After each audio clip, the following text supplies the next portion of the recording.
It started with a photo, a single snapshot that shattered my world in an instant. I had just gotten home from work, exhausted from another long day at the office. My wife, Karel, was in the kitchen, humming to herself while chopping vegetables for dinner. It was an ordinary Tuesday night, or so I thought. As I dropped my briefcase by the door, my phone buzzed in my pocket. A text from an unknown number. Normally, I'd ignore it, but curiosity got the better of me. When I opened the message, my heart stopped. The text read, "Thought you should see this." Attached was a photo of Karel sitting at a cafe. She wasn't alone. Across from her was a man, leaning in close, his hand on hers. Her expression, the way she smiled at him, the way her eyes lit up, was one I hadn't seen in years. I stared at the screen, my mind racing. Who the hell was this guy? And why did Karel look so comfortable with him? "James, everything okay?" Carol's voice jolted me out of my thoughts. I shoved my phone into my pocket and forced a smile. "Yeah, just work stuff." But my hands were shaking. The rest of the evening was a blur. I watched her closely as we ate dinner, noticing things I hadn't before. The way she kept glancing at her phone. The way she seemed a little too cheerful, like she was trying to overcompensate. After she went to bed, I stayed up, scrolling through my phone, staring at that photo. There was something familiar about the guy. His sharp jawline, the confident way he leaned into her space. It nagged at the back of my mind. And then it hit me like a freight train. It was her ex. The same guy she swore she'd cut out of her life years ago. The same guy she told me was just a bad memory. I didn't sleep that night. By morning, I knew I had to get to the bottom of it. Little did I know, the truth would be far worse than I could have imagined. The photo burned a hole in my mind all day. I couldn't focus at work. Every email, every phone call faded into the background as I replayed Carol's smile in that photo. That wasn't just any smile. It was the kind that said, "I missed you." By lunchtime, I couldn't take it anymore. I called in sick and drove home. I wasn't even sure what I was looking for, but I knew I needed answers. When I walked in, the house was eerily quiet. Carol's car wasn't in the driveway, and her usual afternoon yoga class didn't start for another 2 hours. I wandered into our bedroom, still debating if I should confront her directly, when something on her nightstand caught my eye. It was her second phone, the one she used strictly for work. She was always so protective of it, never leaving it out of her sight. But there it was, sitting in plain view like it was daring me to pick it up. I hesitated. This wasn't me. I wasn't the snooping husband. But after last night, I couldn't ignore my gut anymore. I unlocked it easily. Her password was still the same as it was 2 years ago. The first thing I saw was a string of messages from a contact named Aaron. "Had an amazing time yesterday. Can't wait to see you again tonight, Redheart. I still think about that weekend in Barcelona. You were incredible. I'll pick you up at 8. Same spot as before." My stomach twisted into knots.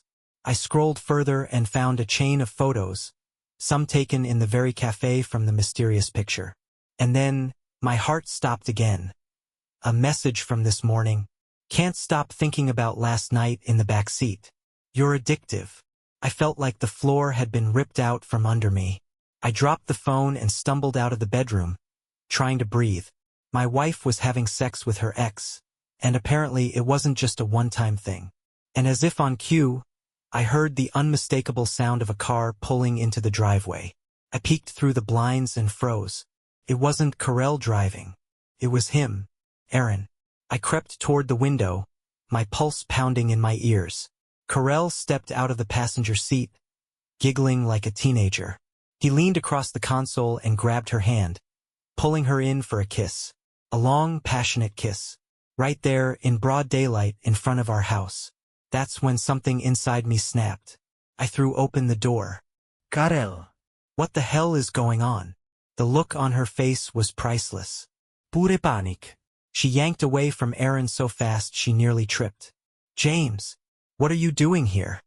"I should be asking you the same thing," I growled, pointing at Aaron. "Who the hell do you think you are?" Aaron didn't even flinch. He just leaned back in his seat, smirking like he owned the world. Carell, on the other hand, went full defense mode. "It's not what it looks like," she shrieked. "He was just giving me a ride home. A ride." I laughed bitterly, holding up her phone. "Is that what you call last night in the back seat too?" Her face went pale. Aaron didn't even bother pretending to look sorry. "Guess the cat's out of the bag," he said with a shrug. Carell turned to him, furious. "Shut up. You're not helping." I didn't stick around to hear their excuses. I grabbed my car keys and drove off, needing to clear my head before I did something I'd regret. But as I sped down the highway, one thing became painfully clear. This marriage was over. I drove aimlessly for hours that day, gripping the steering wheel so hard my knuckles turned white. My mind was a whirlwind of anger, betrayal, and disbelief. How long had this been going on? And how could she look me in the eyes every day and act like everything was fine? When I finally pulled into a quiet parking lot to collect my thoughts, my phone buzzed. It was Carell calling for the 10th time. I stared at the screen, debating whether to answer, before finally hitting accept. "James, please let me explain," she blurted out the second I picked up. "Oh, I can't wait to hear this," I said, my voice dripping with sarcasm. "It's not what you think," she stammered, her voice shaking. "Aaron and it's complicated." "Complicated," I spat. "Is that what you call sneaking around behind my back? Sleeping with your ex in some cheap, disgusting backseat hookup? Because from where I'm standing, it looks pretty damn simple." There was a pause, and for a moment I thought she might finally admit to it. But instead, she went full defensive mode. "This isn't all on me, James. You're never home. You're always working, always distracted. I needed someone who actually made me feel wanted." Her words hit me like a slap in the face. "So this is my fault now?" I said, my voice rising. "I bust my ass to provide for us, and this is how you repay me? You're twisting everything," she yelled, her tone now hysterical. "Aaron, he was just there for me when you weren't. I didn't plan for this to happen." I laughed bitterly. "Didn't plan for this to happen? Carell, you don't accidentally fall into bed with someone. You don't accidentally keep sneaking off to meet him. You've been lying to me for God knows how long." Her response was venomous. "You know what? Maybe if you paid attention to me once in a while, I wouldn't have needed someone else." That was the last straw. I hung up and blocked her number, my hands trembling as I tossed my phone onto the passenger seat. I sat there in silence for a while, staring out at the horizon as the sun dipped below the skyline. Carol's attempt to blame me only solidified my decision. I wasn't going to let her manipulate me into thinking this was somehow my fault. By the time I got home, the driveway was empty. Carell was gone, probably back at Aaron's or hiding out at a friend's house to avoid facing me. I didn't care. The next morning, I made an appointment with a divorce attorney. It was time to end this charade. But just when I thought I was done with surprises, something happened that turned everything upside down. When I got back from the attorney's office that afternoon, there was an envelope waiting for me on the kitchen counter.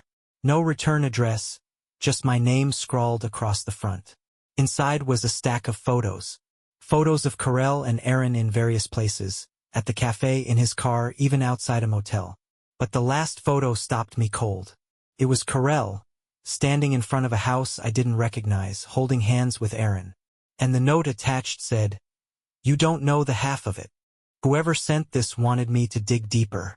And I was about to find out that this rabbit hole went far beyond a simple affair. That note haunted me for the rest of the day. You don't know the half of it. What did that even mean?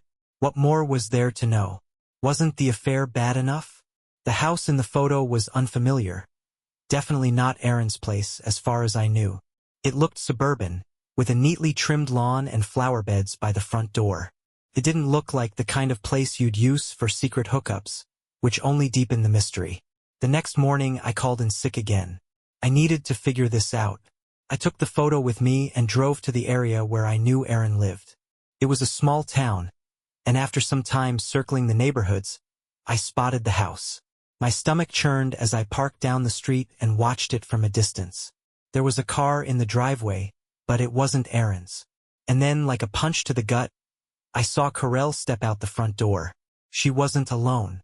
A woman followed her, blonde, maybe mid-30s, dressed casually but with an air of sophistication. They exchanged a few words, laughing like old friends, before hugging goodbye. Karel got into her car and drove off, never noticing me watching from the corner. I didn't know what to make of it. Who was this woman? And why was Karel visiting her? I waited until the woman went back inside before stepping out of my car. I couldn't explain it, but I had to know more. As I approached the house, my nerves were on fire. My brain screamed at me to turn around, but my curiosity won out. I knocked on the door, and after a few moments, the woman answered. She looked at me with polite confusion. "Can I help you?" I hesitated, unsure how to begin. I'm James, Carol's husband. Her expression shifted instantly. First surprise, then something darker. She glanced over her shoulder, as if to make sure no one else was listening, before stepping outside and closing the door behind her. "I didn't expect to see you," she said, her voice tight. I frowned. "You know who I am?" She nodded, crossing her arms. "Karel told me about you. She said you two were separated." My jaw clenched. Separated? That's news to me. The woman's face fell. "She lied to me." "What exactly did she tell you?" I asked, my voice shaking. "She said you'd been apart for months, that you both agreed to see other people." She shook her head, anger flashing in her eyes. I should have known better. I felt like the ground was shifting beneath me. "Who are you? And what's your connection to Aaron?" She stared at me for a long moment before sighing. "I'm Aaron's sister. Carol's been coming here for weeks, pretending she wants to patch things up between Aaron and me. But now I see it was all a cover." "A cover for what?" "I don't know," she admitted, her voice softening. "But if she's lying to me and to you, there's more going on than either of us realizes." I handed her the photo and the note. "Someone sent me this. Do you have any idea what it means?" Her eyes widened as she looked at the picture. "That's not my handwriting." "What?" She shook her head. "I didn't send this. But if you want answers, we need to talk." And that's how I found myself sitting in a stranger's living room, piecing together fragments of a story that seemed to grow darker and more twisted with every word. Little did I know, the real truth was something neither of us could have imagined. Sitting in Aaron's sister's living room, I felt like I was on the verge of unraveling a mystery far more complicated than just an affair. Her name was Lauren, and her frustration with Karel was palpable.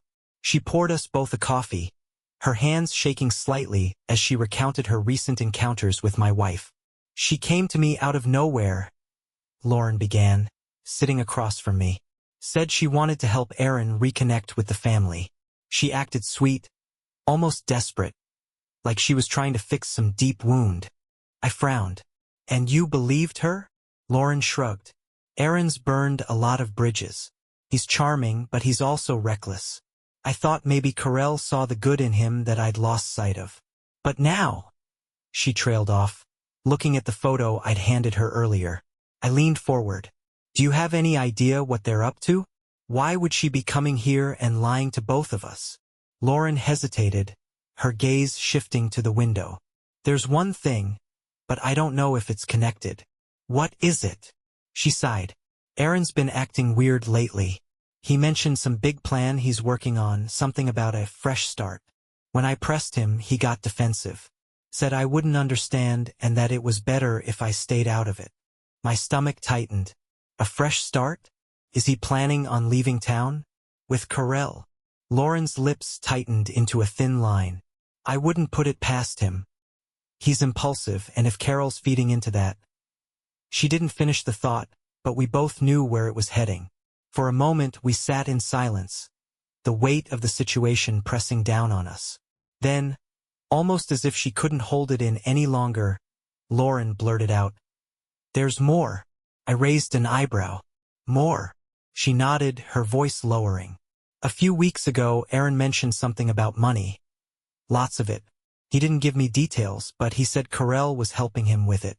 At the time, I thought it was just another one of his get-rich-quick schemes."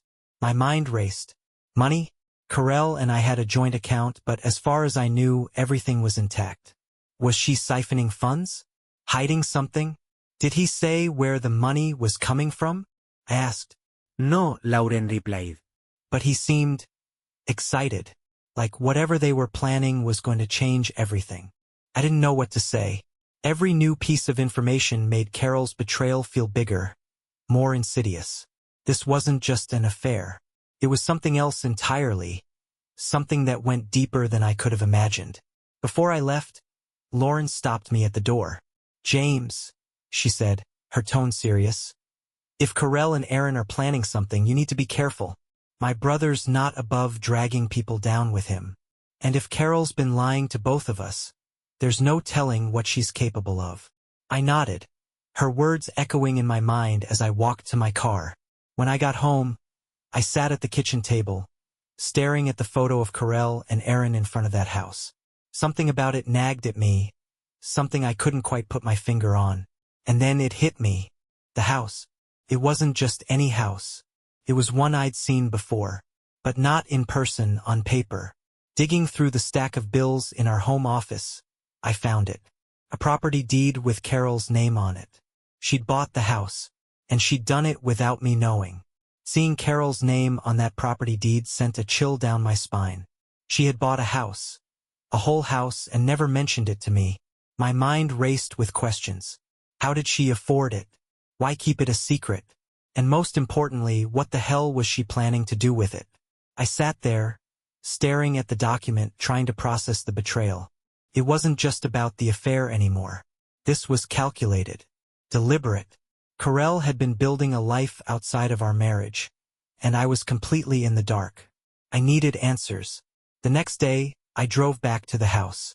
This time, I wasn't going to sit outside and watch. I parked down the street and walked up to the door, my heart pounding in my chest. What was I expecting to find? A confession? More lies? I knocked. No answer. The curtains were drawn, but I tried peering through a crack in one of the windows. The inside looked surprisingly empty. No furniture, no signs of anyone living there. It didn't make sense. Why would Carell buy a house she wasn't using? I was about to turn back when I noticed something strange. The front door wasn't completely shut. Pushing it open cautiously, I stepped inside. The air was stale, the kind of smell you get when a place hasn't been aired out in weeks. The house was eerily quiet, with only the faint hum of a refrigerator somewhere in the distance. The living room was bare, save for a few boxes stacked in the corner. Against my better judgment, I opened one. It was filled with random junk, old photo frames, books, and a few kitchen utensils. It looked like the beginnings of someone moving in, but nothing substantial. Then I found the ledger. It was tucked inside a box labeled office. A small black notebook, the kind you'd find at any stationery store. Flipping it open, I was met with a list of numbers, dollar amounts, written in Carol's handwriting. At first, I couldn't make sense of it. The amounts were too large to be everyday expenses. Then I saw the initials next to some of the entries. A.M. Aaron's initials. My blood boiled. This wasn't just a secret house. This was some kind of financial scheme. Had she been funneling money to him? Or worse, was she laundering money for him? I turned the page and froze. There it was, my name, James. Next to it, a dollar amount so large it made my head spin. She'd listed my income, my savings, even the value of my retirement account. It wasn't just a betrayal, it was a plan. Carell had been cataloging everything about me, down to the last cent. And she'd been doing it for months. My phone buzzed in my pocket, snapping me out of my trance. It was an unknown number. When I answered, a man's voice said, "James, you need to leave that house. Now." My blood turned cold. "Who is this?" "Just go," the voice said urgently. "You're in over your head." Before I could respond, the line went dead. I bolted out of the house, my heart racing. Someone was watching me, and they knew what I was doing.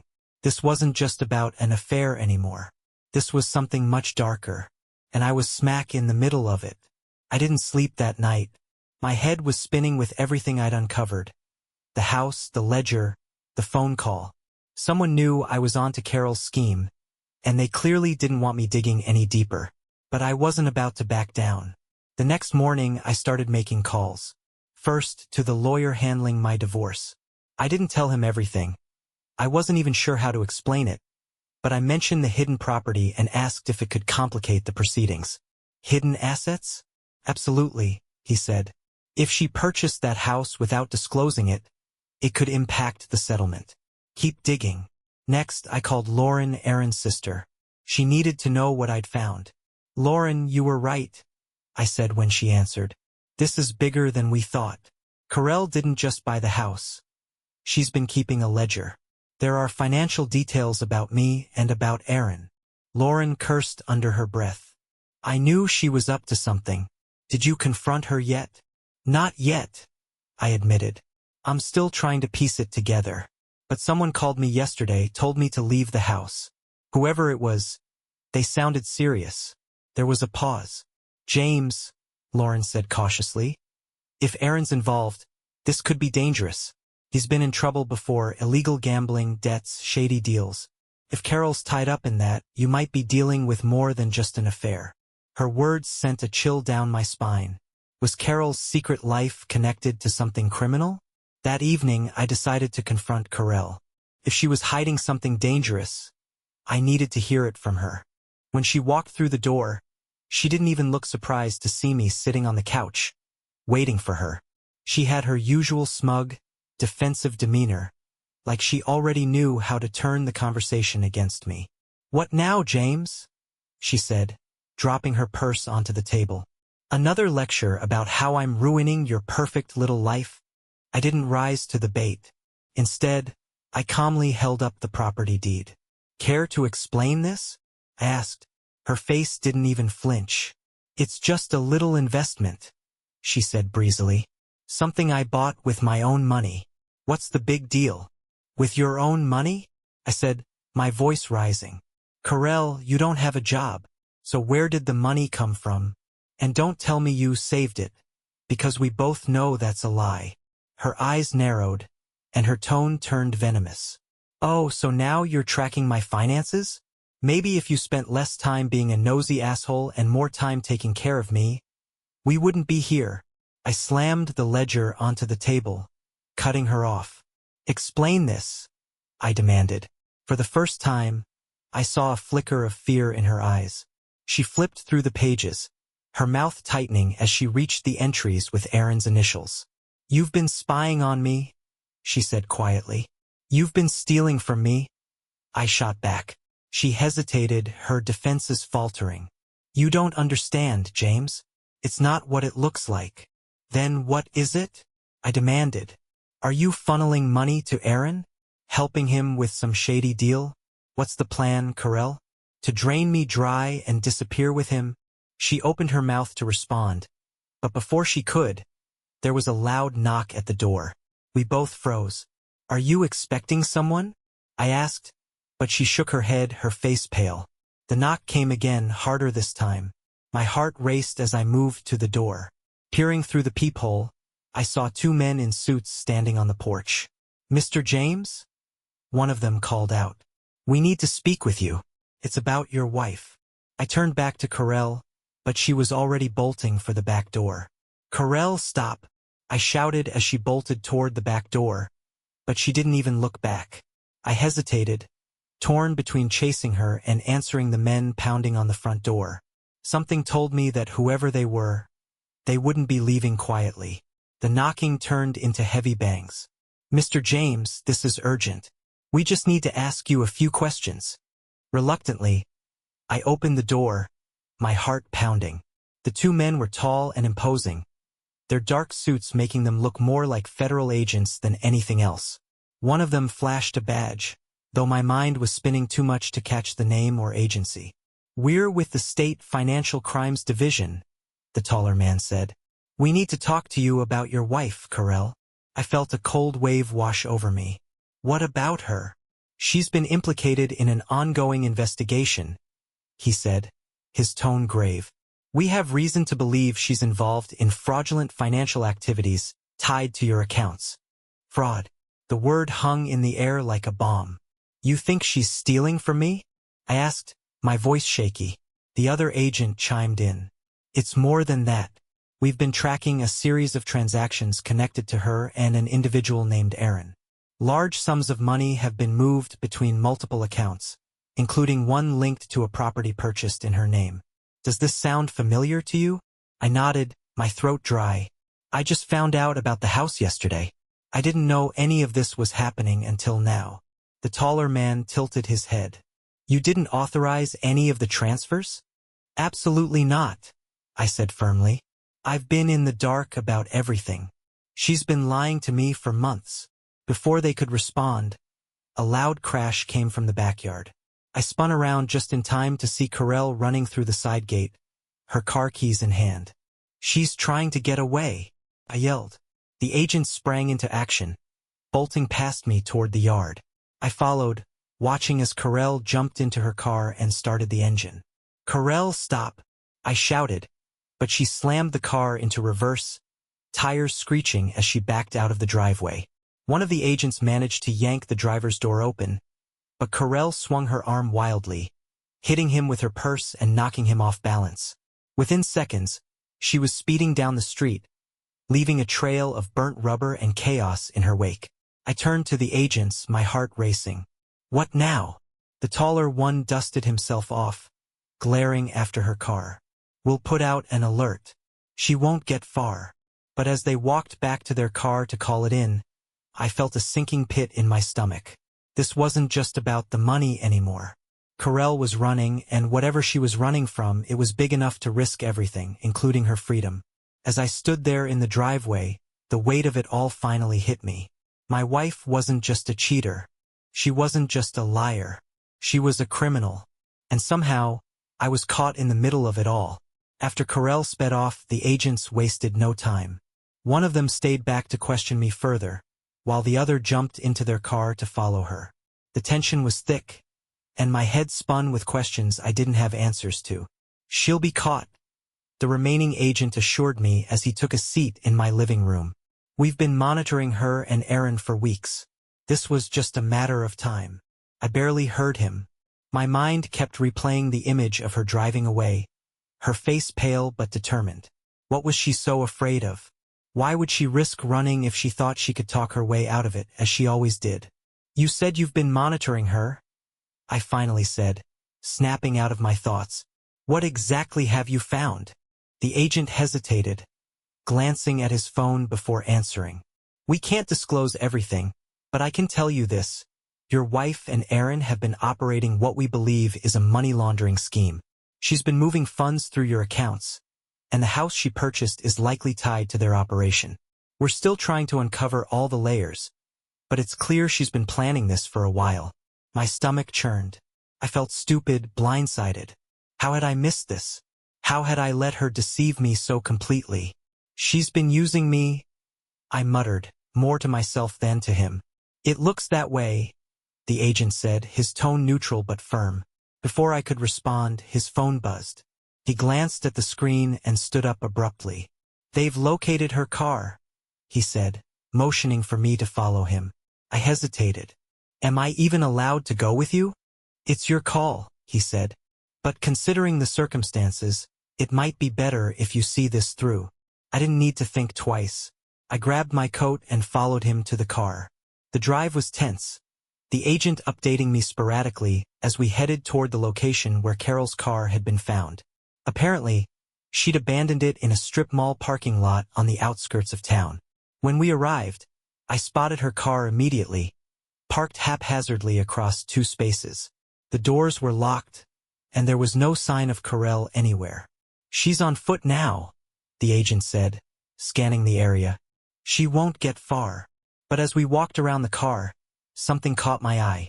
A piece of paper tucked under the windshield wiper. I pulled it out and unfolded it, my heart pounding as I read the words scrawled in her handwriting. James, I had no choice. You don't understand. Stay out of this. I showed the note to the agent, who frowned. She's panicking. That's a good thing. It means she's making mistakes.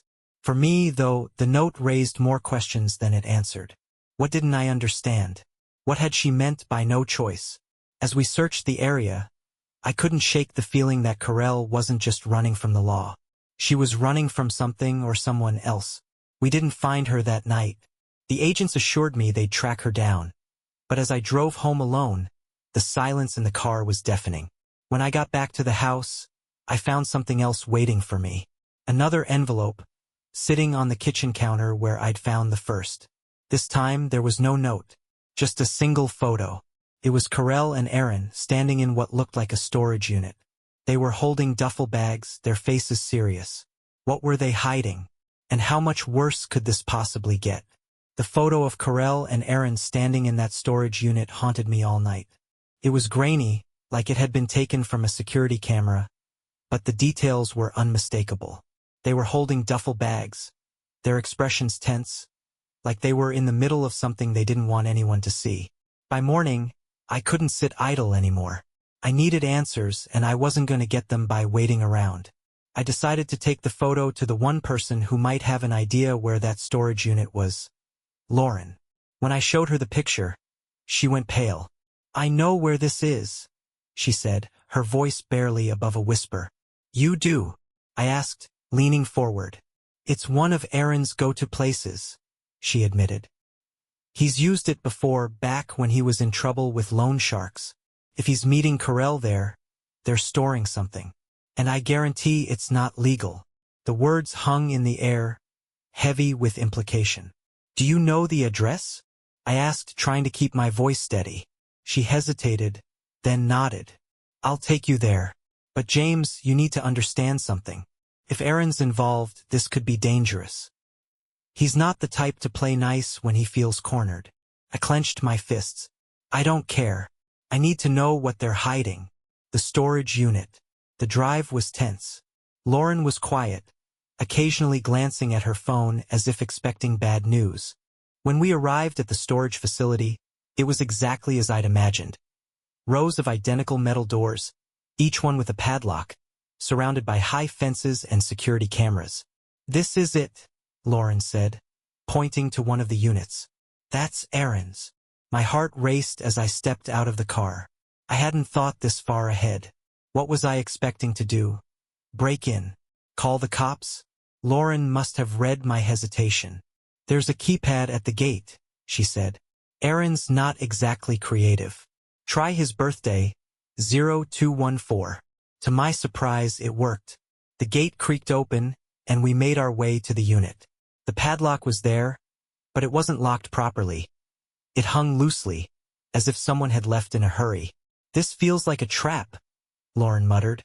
But I was already pulling the door open. Inside, the unit was packed with boxes and duffel bags just like in the photo. I unzipped the nearest bag and froze. It was filled with stacks of cash. "What the hell?" I whispered, staring at the money. Lauren was already opening another bag. This one was full of small, unmarked bottles, pills of some kind. "This is bad," she said, her voice trembling. "This is really, really bad." Before I could respond, the sound of tires screeching outside made us both jump. I peeked through the small gap in the door and saw a car pulling up. It was Carell. "Shit," I hissed, motioning for Lauren to stay quiet. Carell stepped out of the car, looking over her shoulder nervously. She was alone, clutching her phone as she approached the unit. "James, I know you're here," she called out, her voice sharp and angry. My blood ran cold. How did she know? Carell. I stepped out, my voice cutting through the tension. "What the hell is all this?" Her eyes widened when she saw me, then narrowed with fury. "You had no right." "No right?" I snapped, stepping closer. "You've been lying to me for months, stealing from me, and now I find this? Money, drugs. What the hell are you involved in?" She didn't answer, just glared at me like I was the problem. "You don't understand. This isn't your business." "It's my money, Carell," I shouted. "How is this not my business?" Before she could respond, another car pulled up. This one wasn't Aaron's. It was black, sleek, and expensive looking. Carol's face turned white. "You need to go. Now." "Who is that?" I demanded, but she wasn't listening. The car door opened, and a man stepped out. He was tall, with a sharp suit and an expression that made my blood run cold. "Carell," he said, his voice calm but menacing. "You've been sloppy." I didn't know who he was, but one thing was clear. Carell wasn't just running from the law. She was running from him. The man in the sharp suit exuded menace, the kind of quiet authority that made your instincts scream danger. Carell froze in place, her face a mask of terror. "James, go!" she hissed under her breath, her voice trembling. But I didn't move. "Not until I get some answers." The man walked toward us with a calm, measured pace, his gaze flickering to the open storage unit. When he saw the bags of cash and pills, his mouth curled into a thin, humorless smile. "Well, this is disappointing," he said, his tone cold. "You were supposed to keep this clean, Carell. Instead, you've turned it into a circus." Carol's voice was almost a whisper. "It's under control, Leo." "Leo." So this was the guy she was afraid of. "It doesn't look under control," Leo said, glancing at me and then at Lauren, who was still crouched inside the unit. "Who are these two?" "No one," Carell said quickly, her voice desperate. "They don't know anything." "Oh, I think they know enough," Leo said, his eyes locking onto mine. "You must be the husband." I felt my fists clench involuntarily. "And you must be the guy she's running from." To my surprise, he chuckled. "Smart. But not smart enough to realize when you're in over your head." Lauren stepped out of the unit, her voice shaking. "We don't want any trouble. We were just leaving." "No one's leaving," Leo said, his tone suddenly sharp. He reached into his jacket, and for one horrifying moment, I thought he was pulling out a gun. Instead, he produced a phone and held it up to Carell. "Call Aaron," he ordered. Her eyes widened. "What? Why?" "Because I said so," he snapped, his calm demeanor evaporating. "If you can't clean up your mess, then I will." Carell hesitated, her hands trembling as she took out her phone and dialed. It rang several times before Aaron's voice came through, muffled but audible. "Where the hell are you, Aaron?" Carell snapped, her fear momentarily replaced by anger. "Why? What's going on?" Aaron asked. "Leo's here," she said through gritted teeth. "He knows everything." There was a long pause on the other end. Then Aaron said, "I'm not coming. You're on your own." Carol's face crumbled. "What? You can't." But the line went dead. Leo laughed, a low, sinister sound. "That's the problem with partners. They're only loyal until it's inconvenient." He turned back to me, his expression hard. "As for you, Mr. Husband, I suggest you forget everything you've seen here. Walk away, file your divorce, and pretend none of this ever happened. Otherwise," he didn't finish the sentence, but the threat was clear. I looked at Carell, who was trembling like a leaf. For the first time, she looked truly broken, like a woman who had no idea how to dig herself out of the hole she'd created. "You got yourself into this mess," I said, my voice cold. "You deal with it." I grabbed Lauren's arm and started walking toward the gate. She didn't resist, though her breathing was ragged with fear. As we left, I heard Leo's voice behind us, low and menacing. "Now, Carell, let's talk about how you're going to fix this." We didn't stop walking until we were back at the car. Lauren collapsed into the passenger seat, her face pale. "That guy's dangerous, James," she said, her voice barely above a whisper. "He's not going to let this go." I nodded, my mind racing. Carell had chosen her path, and it was a dark one. But as much as I wanted to wash my hands of the whole situation, I couldn't shake the feeling that this wasn't over. Not for me and not for her. And I was right. The next morning, I found another envelope on my doorstep. This time, it contained a single piece of paper with 4 chilling words. "You're in this now." The note sat in my hand like a live grenade, its 4 words echoing in my mind. "You're in this now." I looked around, scanning the empty street for any sign of who might have left it. There was no one, just the faint rustle of wind and the distant hum of cars. When I got back inside, I locked the door and grabbed my phone. My first instinct was to call Lauren, but as my thumb hovered over her number, I hesitated. She was already shaken from what had happened at the storage unit, and dragging her deeper into this mess didn't feel right. Instead, I called the agent who had come to my house. He answered on the second ring. "Mr. James," he said, his voice brisk. "Any updates on your wife's whereabouts?" "She's involved with someone dangerous," I said, skipping the pleasantries. "His name is Leo, and he's connected to whatever scheme she and Aaron were running." There was a pause. "Leo?" the agent repeated, his tone shifting. "Do you have a last name?" "No," I admitted. "But he confronted us yesterday at a storage unit Aaron uses. He knew about the money, the drugs, everything." The agent let out a sharp breath. "We've heard that name before. If Leo's involved, this goes far beyond financial fraud. He's tied to organized crime, and if he's targeting you, it means he thinks you're a threat." My stomach twisted. "I'm not a threat to anyone. I just want my wife out of my life and this nightmare over." "Unfortunately, it's not that simple," he said. "Leo doesn't take loose ends lightly.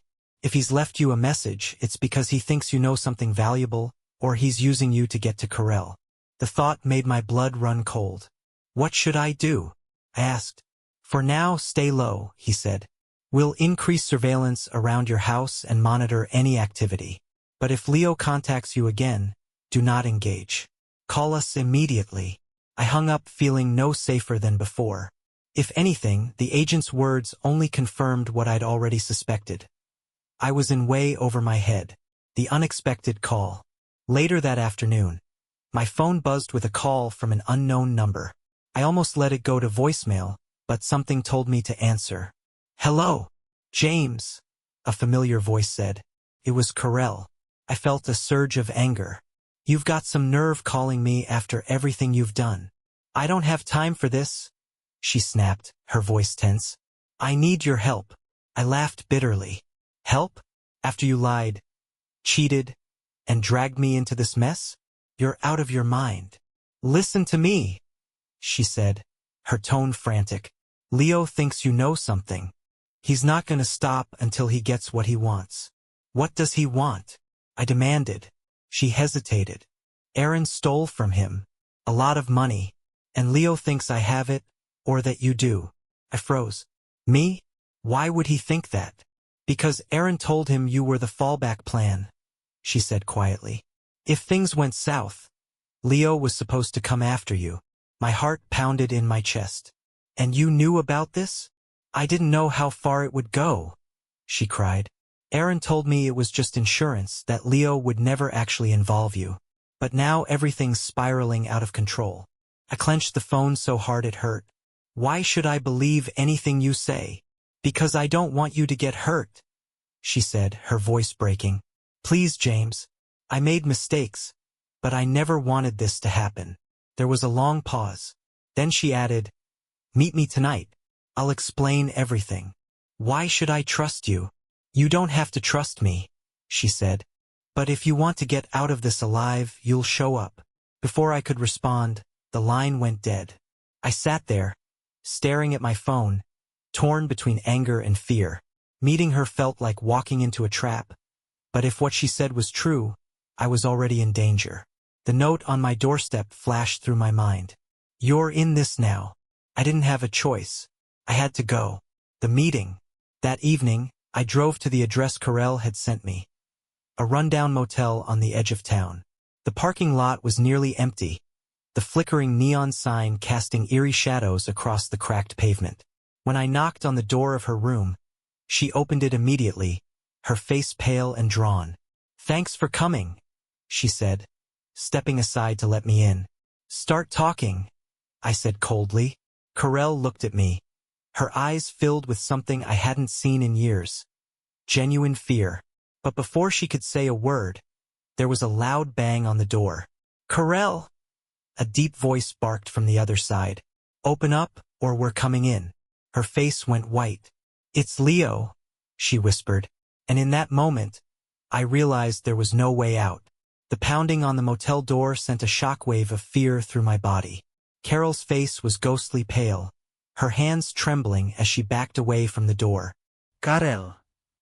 Leo's voice growled again. Don't make me repeat myself. Open this damn door, or we're coming in. My instincts screamed at me to run, but there was nowhere to go. The tiny motel room had no back exit, no windows big enough to climb through. We were trapped. James, you have to leave, Carell whispered frantically. How? I hissed back. He's right outside. She paced the room, panicking, then pointed to the bathroom. Hide in there. Let me handle this. I hesitated. Every part of me wanted to stay and demand answers, but I wasn't stupid. Leo wasn't the type to negotiate. Reluctantly, I slipped into the bathroom, leaving the door cracked just enough to see what was happening. Carell took a deep breath, smoothing her hair before opening the door. Leo stormed in, flanked by two other men who looked like they'd walked straight out of a mob movie. Broad shoulders, black suits, and expressions that said they weren't here to chat. Finally, Leo said, his voice dripping with irritation. I was beginning to think you'd forgotten who you owe. I haven't forgotten, Carell said, her voice trembling but firm. Leo's eyes scanned the room, his gaze lingering on the open duffel bag on the bed. Where's the money, Carell? Don't tell me Aaron ran off with it. She hesitated, and Leo's expression darkened. You don't want to lie to me right now. I have it, she said quickly. I just need more time to get it together. Leo stepped closer, his voice dropping to a dangerous whisper. You've already had more time than you deserve. Do you think I don't know about the stunt you pulled with your husband? Carol's eyes widened. What are you talking about? Leo smirked, pulling a folded piece of paper from his pocket. He opened it and held it up for her to see. Even from the bathroom, I recognized it immediately. It was the photo of Carell and Aaron at the storage unit. That's impossible, Carell stammered. How did you? I know everything, Carell, Leo said, cutting her off.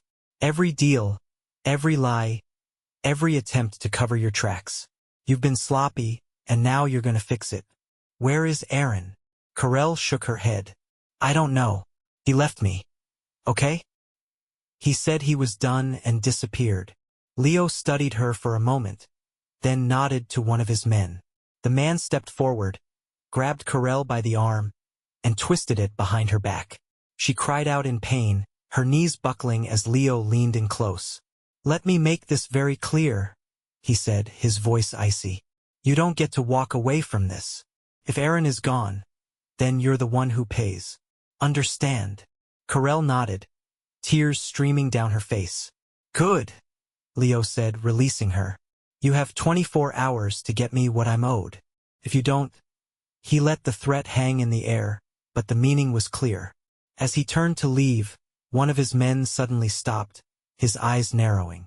Someone else is here, he said, sniffing the air like a bloodhound. Leo paused, his gaze snapping toward the bathroom door. My heart raced as I realized I hadn't fully closed it. Come out, Leo ordered, his voice calm but commanding. For a moment, I thought about staying hidden, but I knew it was useless. Slowly, I pushed the door open and stepped into the room, my hands raised. Leo looked me up and down, his lips curling into a smile. Ah, the husband. I was wondering when we'd meet. I glared at him, trying to hide my fear. I have nothing to do with this. Don't be modest, he said, his tone mocking. You've been quite the little detective, haven't you? Digging around, asking questions. It's almost impressive. He stepped closer, his smile fading. Here's the deal, James. You're in this now, whether you like it or not. So unless you want your wife's problems to become your problems, you'd better stay out of my way. I didn't respond, my jaw clenched tight. Leo nodded to his men, and they turned to leave. At the door, he glanced back at Carell. 24 hours, he reminded her. Don't disappoint me. As the door slammed shut, I let out a breath I hadn't realized I was holding. Carell sank onto the bed, sobbing into her hands. I stood there, anger boiling inside me. What the hell have you gotten me into, Carell? She looked up at me, her face streaked with tears. I was trying to protect you. Protect me, I snapped. By lying, cheating, and dragging me into a criminal operation? I didn't have a choice, she cried. Leo's dangerous, James. You don't know what he's capable of. And now, thanks to you, he's my problem too, I said coldly. For the first time, Carell had no response. She just sat there, defeated, as the weight of her actions came crashing down around her. But I wasn't done yet. If Leo thought I was going to roll over and let him destroy my life, he had another thing coming. Carell sat on the edge of the motel bed, her sobs quieting into sniffles as the weight of the situation pressed down on both of us. My heart was pounding, not with fear, but with anger. For months, I'd been blindsided, lied to, and dragged into a nightmare I never asked for. But if Leo thought I was just going to sit back and let him ruin my life, he didn't know me. Carell, I said, my voice low and steady. You've got 24 hours to fix this, right? She nodded weakly, her eyes red and puffy. Then you're going to tell me everything. No more lies, no more bullshit. Every single detail about you, Aaron, and Leo. Because if I'm stuck in this mess, I need to know exactly what I'm dealing with.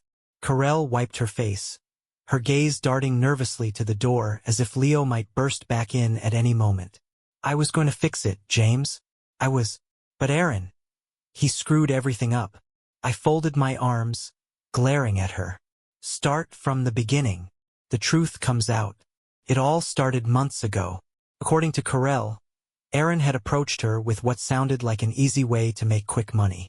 Leo was running a laundering operation, and Aaron's role was to transport the cash through various shell accounts before handing it off.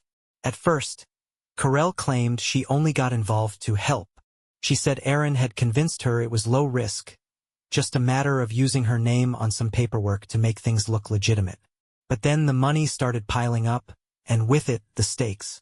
Carell said Aaron got greedy, skimming off the top and hiding it from Leo. He told me we'd disappear, she said, her voice shaking. He said we'd have enough to start over, leave all of this behind. I let out a bitter laugh. And you believed him? I didn't know he'd leave me too, she snapped, tears welling in her eyes again. When Leo found out about the missing money, Aaron panicked.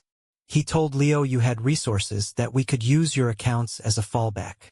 My stomach churned. So this whole time, I was nothing but a backup plan? Carell looked down, unable to meet my eyes.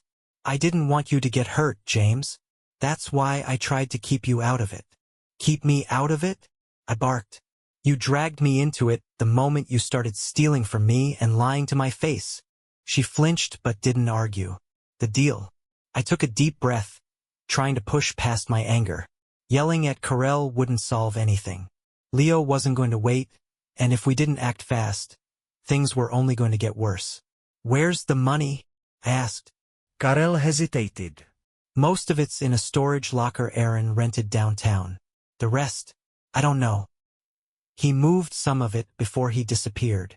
Then we're going to the storage locker, I said firmly. She looked at me like I'd lost my mind. James, you can't just hand it over to Leo. He'll kill us both anyway. Who said anything about handing it over? I countered. We're going to use it to bargain. Leo's not stupid. He'll want the money more than revenge. But if we're going to pull this off, we need to get there before he does. For the first time, Carell looked uncertain. And if he doesn't go for it? I clenched my fists. Then we find another way. But either way, I'm done letting him call the shots. The storage locker. We arrived at the storage facility just after midnight. It was eerily quiet, the dim floodlights casting long shadows across the rows of units. Carell led me to Aaron's locker, her hands shaking as she entered the code on the keypad. The door rolled up with a metallic groan, revealing a grim sight. Duffel bags stuffed with cash, stacked neatly alongside a few crates of unmarked packages. This is it, Carell whispered. As I moved to inspect the bags, a noise behind us made me freeze. The sound of a car pulling into the lot. I turned to see the sleek black car from the motel. My blood ran cold as Leo stepped out, flanked by the same two men as before. Well, he said, his voice smooth and taunting. You just couldn't leave it alone, could you? Carell backed into the unit, her face pale with fear. I stepped forward, blocking her from Leo's view. You want the money? I said, my voice steady. It's all here. But you're not getting it unless we make a deal. Leo raised an eyebrow, clearly amused. A deal? You must be dumber than I thought. You need this money more than you need revenge, I said. Otherwise, you'd have killed us already. Leo's smirk faltered slightly. This is how it works, I continued. You take the money and leave us alone. No strings, no threats, nothing. You walk away, and we disappear from your life. The silence stretched uncomfortably. Leo's piercing gaze locked on mine. Finally, he chuckled. You've got guts, I'll give you that. But you're in no position to negotiate. He snapped his fingers, and one of his men stepped forward, reaching for a gun. Wait! Carell shouted, stepping out from behind me. Her voice was desperate, pleading. If you kill him, you'll never find the rest of the money. Aaron hid it, but I know where it is. Leo froze, his eyes narrowing. Is that so? Karel nodded frantically. Let us go, and I'll tell you everything. I glared at her, but she wouldn't meet my eyes. Leo studied her for a long moment, then smiled. Fine. But if you're lying. His tone left no doubt about what would happen if she was. And just like that, we were thrust even deeper into the nightmare. Leo's smile didn't reach his eyes. It was the smile of a predator who knew he'd just backed his prey into a corner. Carol's desperate plea hung in the air. Her promise of knowing where the rest of the money was the only thing keeping Leo's men from pulling the trigger. All right, Carell, Leo said smoothly, stepping closer. You've bought yourself some time. Now tell me, where's the rest of the money? Carell hesitated, her eyes darting to me. I could see the fear in her face, but there was something else there too. Guilt. She had no idea where Aaron had stashed the money, and she was gambling with both of our lives. I'll take you there, she said finally, her voice trembling. But only if James comes with us. Leo tilted his head, amused. You think you're in any position to make demands? You don't trust me, Carell said quickly. And I don't blame you. But you've seen how James handles himself. He's steady, and he won't let me pull anything. You let us both go after this, and I'll lead you to every cent. I wanted to scream at her, but I kept my mouth shut. Carell was playing a dangerous game, and I had no choice but to follow her lead. Leo considered her for a long moment before nodding. Fine. But if I don't like what I see, both of you are done. The long ride. We piled into Leo's car, with Carell in the passenger seat and me wedged between his two goons in the back. The air was thick with tension as Leo drove, his hands gripping the steering wheel like he was barely keeping himself from snapping. Carell gave directions, her voice shaky but convincing. As she guided us out of the city and into a more rural area, I realized she was stalling. She didn't have a destination in mind, she was buying time. But time for what? Then it hit me. She was waiting for an opportunity to escape. As we turned down a deserted road lined with dense trees, Carell made her move. Stop here, she said, pointing to an overgrown trailhead. The money's hidden about a mile into the woods. Leo parked the car, his expression skeptical. If you're lying. I'm not, Carell said quickly. The group piled out of the car, and I could feel the tension rising with every step we took into the woods. The trail was narrow and winding, the trees casting long shadows that made it hard to see more than a few feet ahead. After what felt like an eternity, Carell stopped abruptly. It's here, she said, pointing to a cluster of rocks. Leo raised an eyebrow. Under there. Carell nodded, her breathing shallow. One of Leo's men moved forward, crouching to inspect the rocks. But before he could reach for them, Carell screamed, Now! In the confusion, she grabbed a thick branch from the ground and swung it at Leo, hitting him square in the shoulder. He stumbled, shouting in pain, as I lunged at the nearest goon, tackling him to the ground. Chaos erupted. The second goon reached for his gun, but Carell swung the branch again, knocking it out of his hands.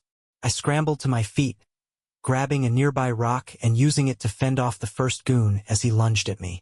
Leo recovered quickly, pulling a knife from his belt. You think this changes anything? He snarled, his eyes wild. But before he could take another step, the sound of sirens cut through the chaos. Flashing lights appeared in the distance, growing closer with every passing second. Carol's stalling had worked. She must have tipped off the agents somehow before we left the storage unit. Leo's face twisted in rage as he realized what was happening. "You're dead," he spat at Carol. But before he could act, the first of the police cars skidded to a stop, and armed officers poured out, shouting commands. The aftermath. Leo and his men were arrested on the spot. Carol and I were taken into custody as well, but it quickly became clear that we were witnesses rather than suspects. At the station, I learned the full extent of the operation. Leo had been laundering millions through various fronts, and Aaron's theft had thrown a wrench into the whole system. Carol's involvement, while damning, was overshadowed by the information she provided to the agents. They promised to protect us, but I knew things would never be the same. The end of us. After everything settled, I filed for divorce. Carol begged me for forgiveness, swearing she'd only wanted to protect me, but I couldn't bring myself to believe her. Her actions had nearly destroyed my life, and while I understood the fear that had driven her, I couldn't ignore the choices she'd made. The last time I saw her was in court. She looked defeated, a shadow of the woman I'd once loved. As for me, I'm still piecing my life back together. But if there's one thing I've learned, it's this: trust is everything. And once it's gone, there's no getting it back. That's my story. A cautionare tale. I guess. Be careful who you trust, because sometimes the person closest to you can cause the most damage.